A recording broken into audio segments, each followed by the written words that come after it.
भारत माता शिव शक्ति अवतार परमात्मा वाणी ओम पिताश्री शिव बाबा याद है। आज है 4/6/2026 प्रातः क्लास। ओम नमः शिवाय। आज बाबा ने कहा, हीरो पाठधारी बच्चे। जी बाबा, बाप आकर पढ़ाते हैं, उनकी भी इज्जत न रखे तो बहुत कड़ी सजा मिलेगी। सबसे कड़ी सजा उनको मिलेगी जो विकार में जाते हैं या शिव बाबा की बहुत ग्लानि कराने के निमित्त बनते हैं। ओम नमः शिवाय।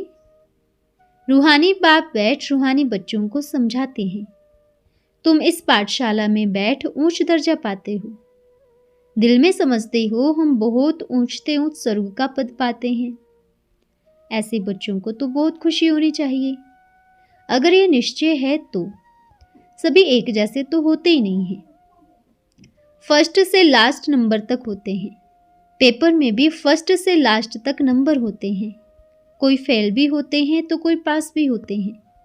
तो हर एक अपने दिल से पूछे, बाबा जो हमको इतना ऊंच बनाते हैं, मैं कहाँ तक लायक बना हूँ? फलाने से अच्छा हूँ व कम? पढ़ाई है ना, देखने में भी आता है जो कोई पेपर में कमज़ोर होते हैं तो नीचे चले जाते हैं। भल मॉनिटर होगा तो भी कोई सब्जेक्ट में कमज़ोर होगा तो नीचे चला जाएगा। विरला को स्कॉलरशिप लेते हैं। यह भी स्कूल है। तुम जानते हो हम सभी पढ़ रहे हैं। इसमें पहले पहले निशानी है पवित्रता की। बाप को बुलाया ही है पवित्र बनाने के लिए। अगर क्रिमिनल आई काम करती है तो खुद भी फील करते होंगे। बाबा को लिखते भी हैं, बाबा हम इस सब्जेक्ट में कमज़ोर हैं। स्टूडेंट की बुद्धि में ये जरूर आता है हम फलाने सब्जेक्ट में बहुत बहुत कमज़ोर हूँ। कोई ऐसे भी समझते हैं हम फेल होंगे। इसमें पहले नंबर की सब्जेक्ट है पवित्रता। बहुत लिखते हैं, बाबा हमने हार खा ली, तो इसको क्या कहेंगे? उनके दिल में आती होगी, अभी मैं तो चढ़ नहीं सकूंगा। तुम पवित्र दुनिया बनाते हो ना, तुम्हारी एम ऑब्जेक्ट ही यह है। बाप कहते हैं, बच्चों मामे कम याद करो और पवित्र बनो तो इन लक्ष्मी नारायण के घराने में जा सकते हो। टीचर तो समझते होंगे यह इतना उच्च पद पा सकेंगे व नहीं। वह है सुप्रीम टीचर। यह दादा भी तो स्कूल पढ़ा हुआ है ना। कोई कोई छोकरे भी ऐसे खराब काम करते हैं जो आखिर मास्टर को उनको सजा देनी पड़ती है। आगे बहुत जोर से सजाएं देते थे, अभी सजा आदि कम कर दी है तो स्टूडेंट और ही बिगड़ते हैं। आजकल स्टूडेंट कितना हंगामा करते हैं गवर्नमेंट से। गवर्नमेंट स्टूडेंट को न्यू ब्लड कहते हैं। वह देखो क्या करते हैं, आग लगा देते हैं, अपनी जवानी दिखलाते हैं। यह है ही आसुरी राज्य। जवान लड़के बहुत खराब होते हैं। जवान को ही आग लगी हुई होती है शैतानी की। उनकी आंखें बहुत क्रिमिनल होती हैं।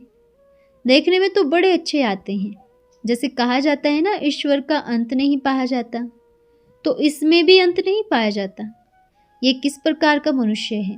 हाँ, ज्ञान बुद्धि से पता पड़ता है ये कैसा पड़ता है, उनकी एक्टिविटी कैसी है। कोई तो बात करते हैं जैसे कि मुख से फूल निकलते हैं, कोई तो ऐसे बात करते हैं जैसे कि पत्थर निकलते हैं। देखने में बहुत अच्छे, पॉइंट आदि भी लिखते हैं, परंतु है पत्थर बुद्धि, बाहर का शो। माया बड़ी दुस्तर है। इसलिए गायन है, आश्चर्यवत सुनंती अपन को कहलावंती, हम शिव बाबा की संतान हैं। औरों को सुनावंती, कथंती फिर भागंती, अर्थात ट्रेटर बनंती। ऐसे नहीं, होशियार ट्रेटर नहीं बनते। अच्छे अच्छे होशियार भी ट्रेटर बन पड़ते हैं। उस सेना में भी ऐसे होता है। एरोप्लेन सहित ही दूसरे इलाके में चले जाते हैं। यहाँ भी ऐसे होता है। स्थापना में बड़ी मेहनत लगती है। बच्चों को भी पढ़ाई में मेहनत, टीचर को भी पढ़ाने में मेहनत होती है। देखा जाता है यह सभी को डिस्टर्ब करते हैं। पढ़ते नहीं है तो दिल होती है इनको हंटर मारना चाहिए। स्कूल में हंटर लगाते हैं ना, ये तो बाप है। बाप कुछ भी नहीं कहते हैं। बाप के पास कानून नहीं है। यहाँ तो बिल्कुल ही शांत रहना होता है। बाप तो है सुखदाता, प्यार का सागर। तो बच्चों की चलन भी ऐसी होनी चाहिए जैसे कि देवताएं होते हैं।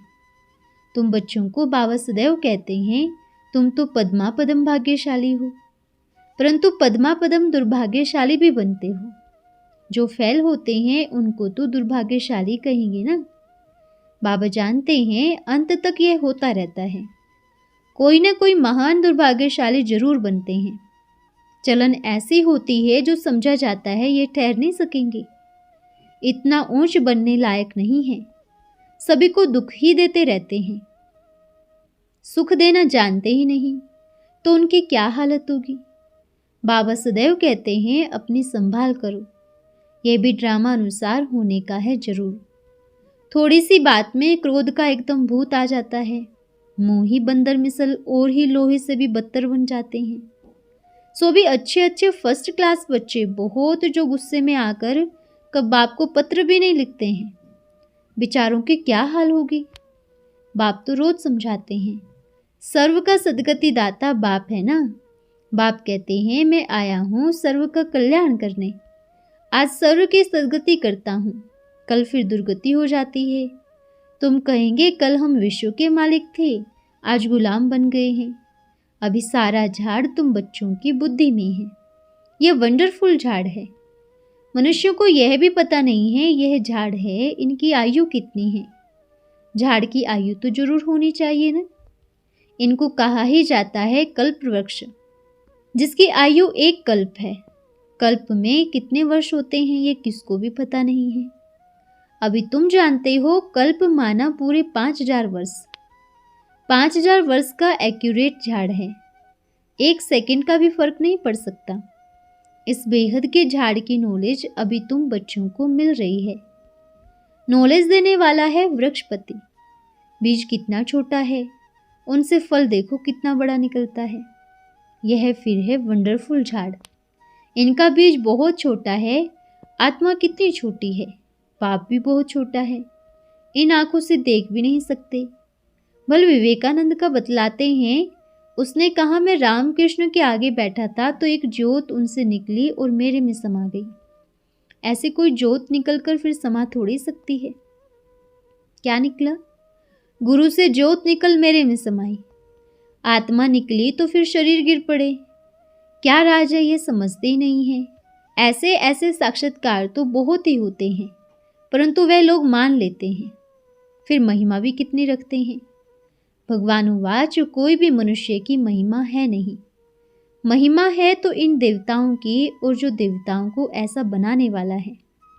बाबा ने कार्ड बहुत अच्छा बनवाया था, जयंती मनाना हो तो शिव बाबा की। इन लक्ष्मी नारायण को बनाने वाला भी शिव बाबा है ना, बस एक ही है, उस एक को ही याद करो और किसको पता नहीं है। ये खुद कहते हैं मैं ऊंचते ऊंच बनता हूँ फिर नीचे ते नीच गिरता भी हूँ, ये किसको भी पता नहीं है। ऊंचते ऊंच लक्ष्मी नारायण ही फिर 84 जन्मों बाद नीचते नीच बनते हैं। तत्त्वम, तुम भी विश्व के मालिक थे फिर क्या बन गए हो। सतयुग में कौन थे यह भी तुम जानते हो, तुम ही सभी थे। नंबरवार पुरुषार्थ अनुसार राजा रानी भी थे, सूर्यवंशी डिनाइस्टी भी थी, चंद्रवंशी डिनाइस्टी भी थी।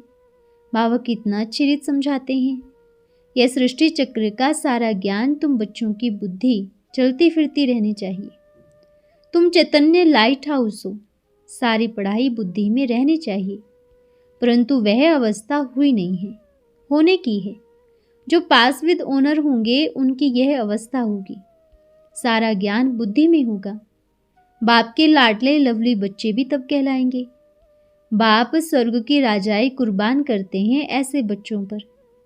कहते हैं मैं राजाई नहीं करता हूँ, तुमको देता हूँ। इसको निष्काम सेवा कहा जाता है। बच्चे जानते हैं बाबा हमको सिर के ऊपर चढ़ाते हैं, तो ऐसे बाप को कितना याद करना चाहिए। यह भी ड्रामा बना हुआ है। बाप संगम युग पर ही आकर सभी को सद्गति देते हैं।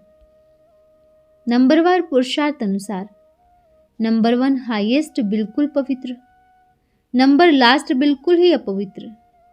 याद प्यार बाप सभी को देते हैं। बाप कितना अच्छी रीत समझाते हैं। कुछ भी मिथ्या अहंकार नहीं आना चाहिए, परंतु माया इतनी जबरदस्त है जो अकल ही चट कर देती है अच्छे अच्छे महारथियों की। इसलिए बाप कहते हैं खबरदार रहना है। रथ का भी रिगार्ड रखना है। इस द्वारा ही तुमको बाप सुनाते हैं ना। इसने तो कब गाली नहीं खाई थी, सभी प्यार करते थे। अभी तो देखो कितनी गाली खाई है। बच्चे ही ऐसे चलन चलते हैं जिस कारण बाबा को और ब्रह्मा को भी गाली खानी पड़ती है। ट्रेटर बन भागंती हो जाते हैं तो फिर उनकी गति क्या होगी? फेल होंगे ना। बाप समझाते हैं माया ऐसी है, इसलिए बहुत खबरदार रखते हैं। माया किसको छोड़ती नहीं है, सभी प्रकार की आग लगा देती है। बाप कहते हैं मेरे सभी बच्चे काम चिता पर चढ़ काले बन गए हैं। अभी बाप कहते हैं मुझे याद करो तो तुम गोरा बन जाएंगे। सभी काम चिता पर चढ़ बिल्कुल काले कोयले बन गए हैं। ऐसे भी मनुष्य होते हैं, बार बार विकार में जाते हैं, तो जरूर भ्रष्ट भी होंगे ना। एकदम काले कोयले बन जल मरते हैं। सभी तो एक जैसे नहीं होते हैं, न सभी का एक जैसा पार्ट है। हर एक का अपना अपना पार्ट है। इनका नाम ही है वैशाल्य। रावण कितना जबरदस्त है, बुद्धि ही पतित कर देती है। यहाँ आकर बाप से शिक्षा लेने वाले भी फिर ऐसे बन जाते हैं, माया गटर में डाल देती है। यह है ही रौरव नर्क। रात दिन यही धंधा करते हैं। वैशाल्य को उठाने की कोई को ताकत नहीं है, जो कि ऑफिसर लोग ही ऐसे काले कोयले हैं, तो उठाएंगे फिर कैसे? दुनिया की हालत बहुत बिगड़ी हुई है। सिवाय बाप की याद क्रिमिनल आंखें सिविल बन नहीं सकती है। इसलिए सूरदास की कहानी है तो सुनाई हुई बात। दृष्टांत देते हैं वह इतना कामी था जो सर्प को रस्सी समझ ऊपर चढ़ा।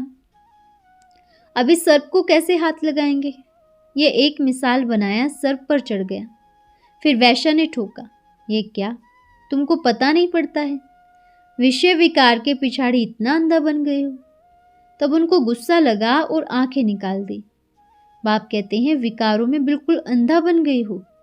अभी तुम बच्चों को ज्ञान का तीसरा नेत्र मिलता है। अज्ञान माना अंधियारा। कहते हैं ना तुम अज्ञानी अंधे हो। अभी ज्ञान है गुप्त, इसमें कुछ बोलने का नहीं है। 1 सेकंड में सारा ज्ञान आता है, सबसे सहज है ज्ञान। फिर भी अंत तक माया की परीक्षा चलती रहेगी। 4-6 आना भी मुश्किल अवस्था ठहरती है। इस समय तो तूफान के बीच में है। पक्के हो जाएंगे फिर इतना तूफान नहीं आएगा, गिरेंगे नहीं। फिर देखना तुम्हारा झाड़ कैसे बढ़ता है। नामाचार तो होना ही है, थोड़ा विनाश होगा तो फिर बहुत खबरदार रहेंगे। फिर बाप की याद को एकदम चटक जाएंगे। समझेंगे टाइम बहुत ही थोड़ा है। बाप तो बहुत अच्छा समझाते हैं। आपस में बहुत ही प्यार से चलो, आंखें नहीं दिखाओ। क्रोध का भूत आने से एकदम शक्ल ही बदल जाती है। तुमको तो ऐसी शक्ल वाला बनना है ना। एम ऑब्जेक्ट सामने है। साक्षात्कार पिछाड़ी को होता है जबकि ट्रांसफर होते हैं। पहले शुरू में तुमको दिखाया था श्री कृष्ण का कैसे साक्षात्कार होता है। उस समय सभी साज तुम्हारे पास थी, कैसे ध्यान में जाते थे। अभी वह एक भी नहीं है। वह पार्ट पूरा हो गया। उस समय तो कोई डरते थे, कोई बिल्कुल ही नहीं डरते थे। भागने वाले भाग गए, फिर यहाँ नजदीक आ गए तो कितने भागे। तुमको बाप ने कितना खुशी में लाया, कितने पार्ट दिखाते थे। फिर पिछाड़ी में बहुत पार्ट देखेंगे। तुम बहुत खबरदार रहेंगे। मिर्वा मौत मल्लू का शिकार। पिछाड़ी में बहुत सीन सीनरी देखते रहेंगे। तब तो फिर पछताएंगे भी ना, हमने यह किया। उनकी सजा भी बहुत कड़ी मिलती है। बाप आकर पढ़ाते हैं, उनकी भी इज्जत न रखे तो सजा मिलेगी। सबसे कड़ी सजा उनको मिलेगी जो विकार में जाते हैं या शिव बाबा की बहुत ग्लानि कराने के निमित्त बनते हैं। माया बड़ी जबरदस्त है। बिगड़ते हैं तो फिर एकदम ट्रेटर बन पड़ते हैं। स्थापना में क्या क्या होता है। तुम तो देवता बनते हो ना। सतयुग में असुर आदि होते ही नहीं। यह संगम युग की ही बात है। असुर लोग कितने दुखी होते हैं। बच्चों को मारते हैं, शादी जरूर करो। स्त्री को विकार के लिए कितना मारते हैं। कहते हैं सन्यासी भी रह न सके। ये फिर कौन है जो पवित्र रह दिखाते हैं। आगे चल समझेंगे भी जरूर, सिवाय पवित्रता के देवता तो बन नहीं सकते। तुम समझते हो हमको इतनी प्राप्ति होती है तब छोड़ते हैं। सन्यासियों को तो मिला कुछ भी नहीं है। भगवान उवाच काम जीते जगत जीत। ऐसा लक्ष्मी नारायण बनेंगे तो क्यों नहीं पवित्र बनेंगे। फिर माया भी बहुत पछाड़ती है। ऊंची पढ़ाई है ना, बाप आकर पढ़ाते हैं। ये सुमरण अच्छी रीत नहीं करते हैं तो फिर माया थप्पड़ लगा देती है। माया अवज्ञाएं भी बहुत कराती है, फिर उनका क्या हाल होगा। माया ऐसे बेपरवाह बना देती, अहंकार में ले आती है, बात मत पूछो। नंबरवार राजधानी बनती है। इस कारण से बनेंगे ना। अभी तो पास्ट प्रेजेंट फ्यूचर का सारा ज्ञान मिलता है, तो कितना अच्छी रीत पढ़ना चाहिए। अहंकार आया और यह मरा। माया एकदम वर्थ नोटे पैनी बना देती है। बाप की अवज्ञा हुई, बाप को याद कर न सके। अच्छा, प्यारे प्यारे सिकिलदे रूहानी बच्चों को रूहानी बाप दादा का याद प्यार गुड मॉर्निंग। रूहानी बच्चों को रूहानी बाप का नमस्ते। हम रूहानी बच्चों की रूहानी माता पिता बाप दादा को याद प्यार शुभ प्रभात और नमस्ते बाबा नमस्ते। धन्यवाद बाबा धन्यवाद। आज का वरदान है तिलकधारी भव। सदा अपने को श्रेष्ठ आत्मा समझते हुए हर संकल्प और कर्म करते हो, क्योंकि जैसी स्मृति होती है वैसी स्थिति स्वतः बन जाती है। तो स्मृति को सदा चेक करो कि निरंतर विशेष आत्मा की रहती है या चलते चलते साधारण बन जाती है। सदा अपने ऑक्यूपेशन की भी स्मृति रहे कि मैं विश्व में ब्राह्मण चोटी हूँ। सदा अपने मस्तक पर स्मृति का तिलक लगा हुआ हो। लौकिक रीति से भी ब्राह्मण तिलक लगाते हैं, तो ये निशानी अब संगम युग की है। तो सदा तिलक कायम रहता है, माया मिटाती तो नहीं है। सदा अटेंशन रहे तो स्मृति का तिलक अमिट और अविनाशी रहेगा। अच्छा, ओम नमः शिवाय।